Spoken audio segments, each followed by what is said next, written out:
Na mimi nataka niwaeleze hivi. Leo kuna watu nilikuwa pale Makuyu. Wangwana wa Makuyu tulikuwa tumeenda kupanga huko mambo ya affordable housing.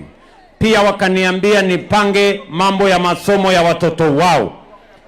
Kule Makuyu Boys tumejenga madarasa 20, mimi naenda kuhandover imefika 70%.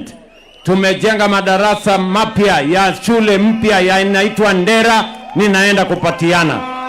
Na leo nimefika hapa kwa sababu tulikubaliana na kina mama. Mimi nilisimama katika uwanja huu 2022, ni kweli ama si kweli? Na nikawaeleza ya kwamba wale kina mama wanafanya kazi kwa jua, wale wanapigwa na mvua, wale wako na vumbi, tutawatengenezea soko, kwa sababu tunataka biashara ya kila mwananchi, hata yule mwananchi wa chini, ifanyike mahali kuna heshima. Ni kweli ama si kweli? Leo mimi nimekuja hii soko yenu kuiangalia, na mimi nataka ni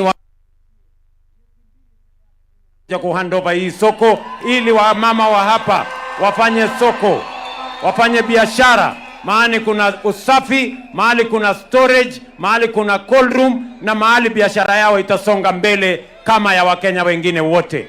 Mimi nawauliza ndugu zangu watu wa Masabasaba, tuendelee ama tuendelee?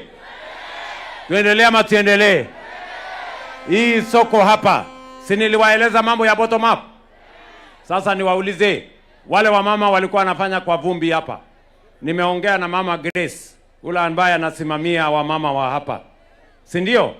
Amenieleza wamama walikuwa wanafanya biashara kwa vumbi hapo chini.